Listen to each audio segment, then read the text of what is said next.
So without further ado, let's get going here with part 4 of the Scourge of God and part 4 of the Attila the Hun walkthrough. We're continuing on in the Scourge of God, like I said before, and in the last part, you remembered, was quite a hectic mission.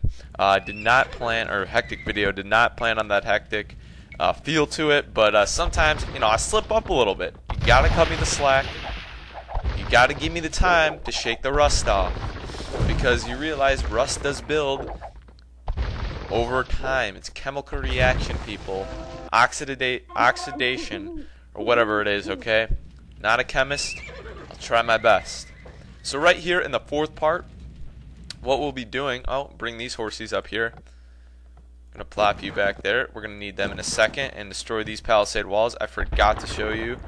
Not to show you, but do that. And with these light cavalry and with these guys, alright, we're gonna put them down here, and hopefully no galleons come by, ruin my day, and absolutely gore my villagers. Alright, you're gonna go for that wall. That's a useless wall right there. It's practically on the edge of the world, Columbus style. The world is flat, people. Alright, so once these horses get back, and I got these light cavalry, what you want to do is you want to come down here, follow this path that's kind of created by the watchtowers we saw before, or the whatever they're called, outposts, excuse me. And 4 more horses, we're going to need them, so keep corralling the horses, bring them on in. Alright, war galleys, get a life, alright? You're chilling on the edge of the universe right there, firing on a wall that will never be utilized or made useful in its existence. Alright, so the Scythians are going to be our allies pretty soon, so, I mean, your castles will probably kill those villagers that come by, but if you want to keep away from killing your eventual ally, go ahead and have your castle fire somewhere else, which I don't necessarily know that is possible, but you can go ahead and try that. So bring these light cavalry down the side down here, down this coastline, this beautiful coastline, and I'm assuming this is somewhere in Western Rome. I don't really know the total geographical layout of the Roman Empire. And see, they just have a couple men-at-arms and a couple watchtowers, so they're not too threatening. Wait! So I'll let them talk here. I am the son of Leopoxis, a leader amongst my people. If you will free me, you will be rewarded. We are safe. We are safe. All right, what a vocabulary you have, Hun Villagier. And see, we got some men-at-arms coming at us now. That is somewhat unfortunate, and we're probably going to lose our scout cavalry here. But the good thing is these watchtowers don't usually fire upon our own villagers. So what we can do is we can start attacking these palisade wall with our 15 villagers right here, or some of them, because they cannot all get in range. And that's no big deal. Apparently, that stable is exposed in those forests. That forest is not doing its job, so that's a little disappointing. I'm going to queue up some more farms here. And they're mining away. We'll get into some deeper gold quarries later on, but I'm not focusing on that right now.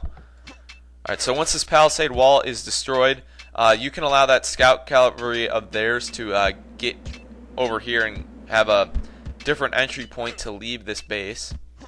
Then the next thing you want to do is you want to start destroying this wall. And that guy will sometimes start attacking you, so you want to try to avoid getting killed by him. And you definitely don't want to kill... Alright, so what you want to do, I believe... I forgot to do this. See, I'm just scatterbrained right there. Right now, scatterbrained it up. Alright, so... Alright, you know what, sir? Sir, I'm trying to free you. You can be nice and respectful, or you can start beheading me. It's your decision. You know, I prefer etiquette, even though I'm Hun. I'm a Hun. I'm not a honey. I'm a Hun. I prefer etiquette. So we'll worry about these tech upgrades a little bit soon. And you want to get cartography later on once the Scythians become your allies.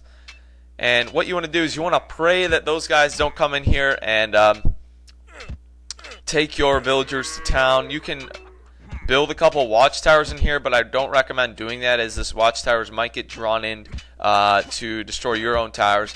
And when you're the Huns, you cannot upgrade to guard towers or keep. So I don't really recommend getting too adventurous. Alright, chill, my homie. You have room to leave. You don't need to go killing me. Alright, so our objectives have changed. He's going to offer us a reward, so we're going to take him up on that pretty soon here.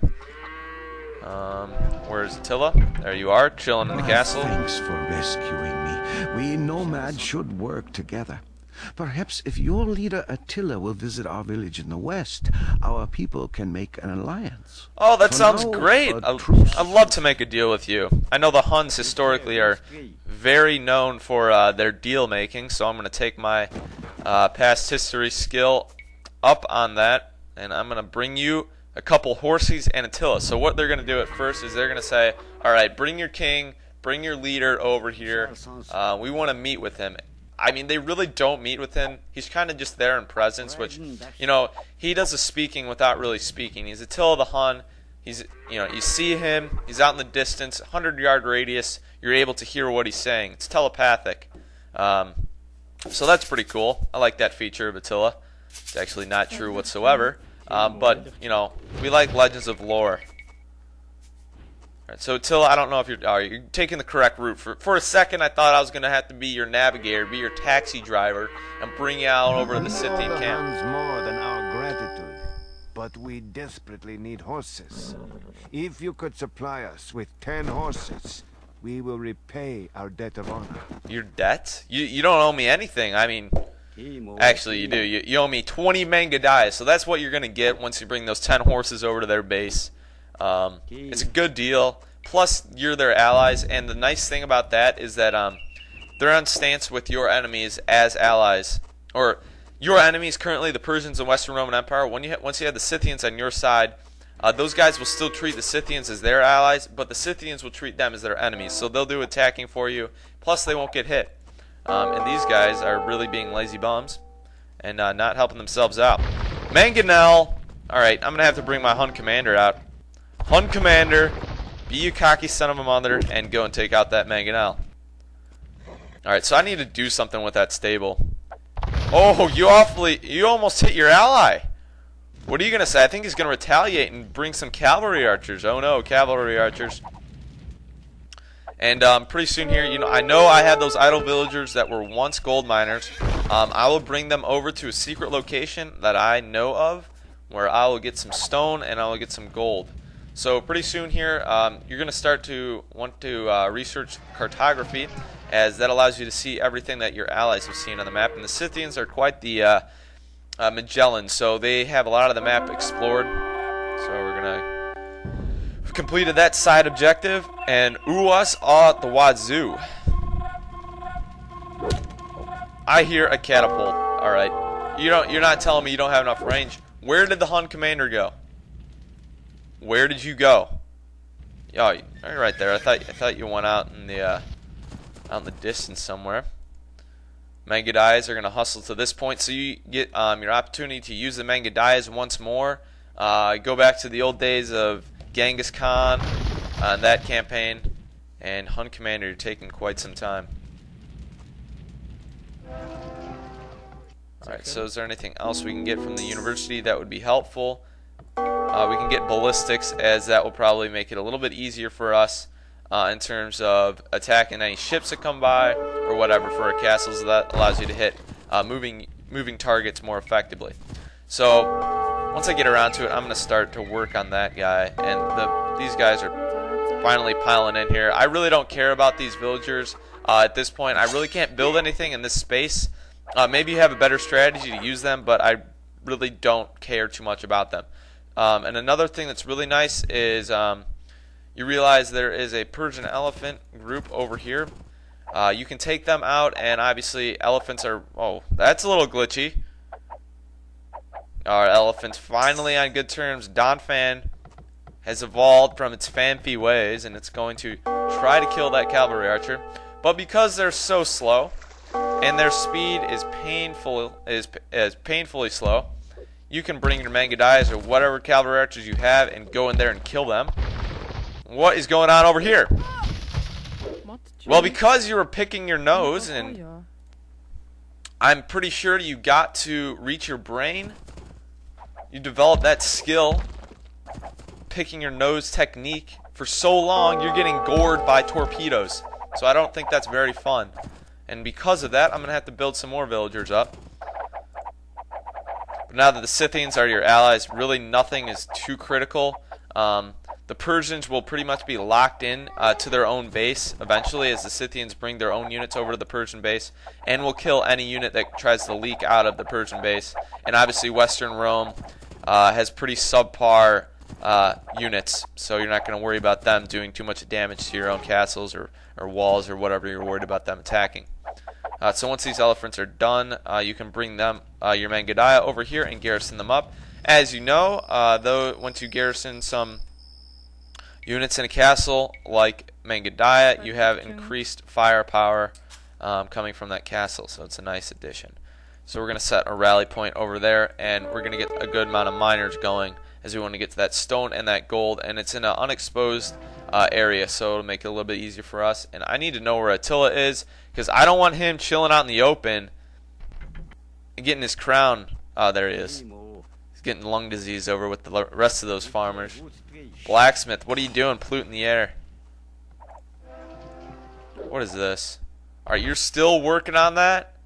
You're still working. You're not even a third of the way there, War Galley. You got swords on your boat. You don't have anyone on your boat. You know what that means? You're remote controlled. I'm sorry. You weren't made to be a prize commodity in the Persian warship company, so to speak. You are a remote controlled boat that I can buy at Kmart. That's why you're so pathetic. That's why I still have 2/3 of my wall remaining after 12 minutes of recording. Oh, sneaky. Well, you know what I'm going to do? I'm going to pull this one out, you, and if you're still tracking my villagers down here, I'm going to pull the bait and switch again, and you're going to get it ransacked and absolutely gored alive by some flying arrows, courtesy of the Scythian castle. Alright, so you see there's this arrows flying out of this castle now with the Mangudai. That's pretty much where we're going to use them for a while. Later on, we're going to do a little bit of assaulting on the Western Roman base with the petards. And no, it's not cheating now, as this is actually legitimate. And Attila, I don't really care where you are at this point. As long as we don't have any idle villagers, which I don't believe we do. And we're going to reorganize our lumberjacks and lumber ladies, so to speak. I don't know, it's lumber ladies, lumber women.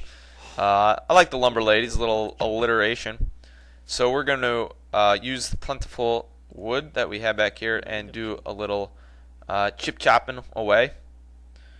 And I don't know if there's some Scythians down here, but this is kind of what they do. They'll eventually bring more and more units down to this side of the Persian base, and they'll do some more exploring of the Persian base, and they'll do some attacking as well. Alright, so now that this is taken care of, we can get this research going as well. Get a little more stone up in case we need to plot down a castle. I'll probably plot down a castle somewhere around here just to make it easy and, you know, ridding of the Western Romans. As once they run into a castle and you got men-at-arms and archers, you're not going to last so long. It's just how things work. And eventually you want to get some trade cards going, but I'm really not worrying about that right now. I'm going to get the rest of the researches that I want at this point. And what else? Let's take a look. No, I don't recommend getting treadmill crane unless you're in really in a pinch and you need to build buildings quick, like that one mission, one scenario in the Mongol campaign. This one I recommend getting, and this one, murder holes, obviously you know what that is, but we'll get to that later. Once those remote control boats get out of my my grill.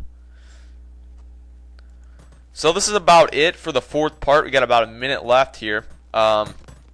It's definitely more smooth, that to say the least, than the last couple parts, which is good. And the next part will be probably doing actual assault on the Western Roman base. I'll probably getting some more technologies up between now and then, so you don't need to see me doing a bunch of researching and crap like that. And you, gold miner, get a life and be productive down there.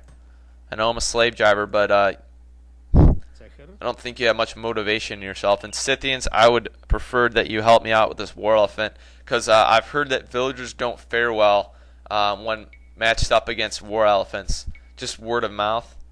And I recommend building a barracks down there in case you need to build some pikemen. So this is about it for the fourth part. Thanks for watching. Thanks for checking out my vids once again. Hopefully you enjoyed it, and I'll be coming out with more Age of Empires soon.